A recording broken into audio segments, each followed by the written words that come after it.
Hey guys, Dr. Devendra Rathore here. Welcome to Beauty Salt. Today we are talking about very serious topic about the Omicron variant. Okay, beauty से हटके थोड़ा leak से हटके आज हम बात करेंगे ओमिक्रॉन एंड कोरोना वायरस के वेरिएंट्स के बारे में और पूरी इन्फॉर्मेशन दूंगा कि क्या इस वेरिएंट पर वैक्सीन असरदार है, कौन सा वैक्सीन आपको लगवाना चाहिए, क्या वैक्सीन से रिलेटेड अपडेट है और साथ ही साथ इसके ट्रीटमेंट के बारे में क्या अपडेट है।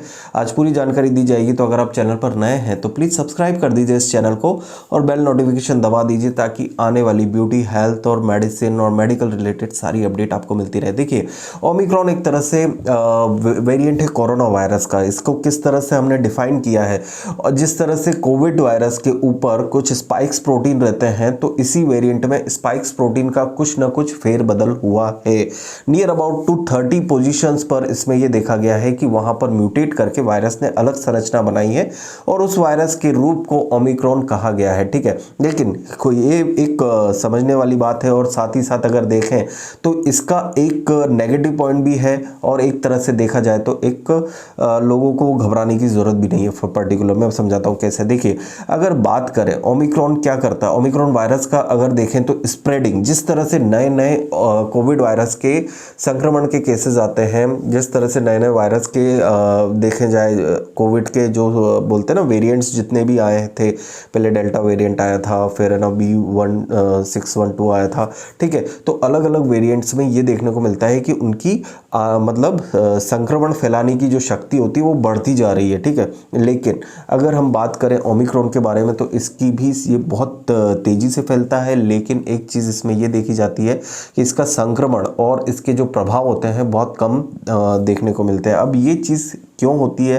क्या हर्ड इम्यूनिटी के कारण ये वाली प्रॉब्लम होती है? Herd immunity is not a particular person related immunity. Okay, एक ग्रुप ऑफ इम्यूनिटी होती है।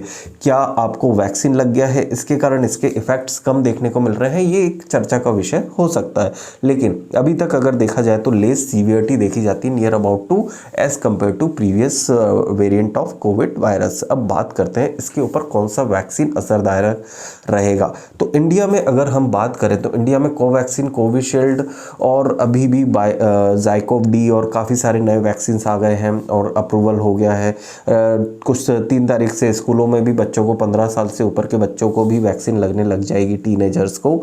और ये भी देखने को सुनने को मिला है कि 9 महीने जिनको वैक्सीन लगाए हो चुके हैं उन लोगों को भी एक तरह से बूस्टर डोज का नाम ना देते हुए उन्होंने कहा है कि एक तरह से प्रिकॉशनरी डोज ऑफ वैक्सीन लगेगा।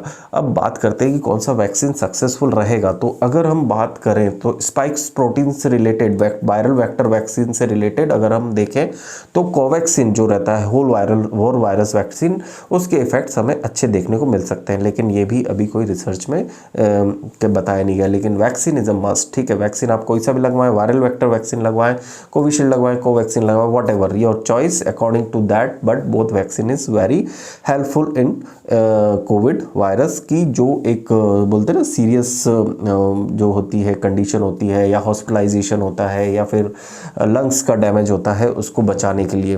तो आप वैक्सीन को बिल्कुल नज़रअंदाज ना करिएगा। ठीक है, बच्चों को ज़रूरी वैक्सीन लगवाना है। अब बात करते हैं कि क्या ये वायरस अभी जो है वो क्या इसकी लहर आ सकती है, थर्ड वेव आ सकती है, फोर्थ वेव आ सकती है, वॉट एवर। कुछ लोग बोलते हैं कि थर्ड वेव आके चली गई, कुछ लोग बोलते हैं थर्ड वेव आना बाकी है। तो अभी अगर हम बात करें तो केसेस में धीरे धीरे बढ़ते की एक ग्राफ देखने को मिल रहा है, पर्टिकुलर एज कंपेयर टू अगर हम पिछले साल का ग्राफ देखेंगे इस टाइम का, तो वही चीज़ थी। इसी तरह से धीरे धीरे कम हुए थे केसेस और फिर धीरे धीरे जनवरी फरवरी में बढ़ने लगे थे। तो इसी तरह से ग्राफ हमें हल्का सा देखने को मिल रहा है पर्टिकुलर, लेकिन थोड़ा सा नीचे ग्राफ है, मतलब एज कंपेयर टू प्रीवियसली। ठीक है, प्रीवियस ईयर। लेकिन ये ज़रूर डराने वाली बात है। तो मेक श्योर कि अभी भी हमें प्रिकॉशन लेना है, हमें कोविड अप्रोप्रिएट बिहेवियर रखना है। ठीक है, भीड़ भाड़ वाली जगह पर जहाँ तक हो सके बचाव से रहना है। अपने वर्क जहाँ पर हम काम करते हैं हवादार जगह रखें।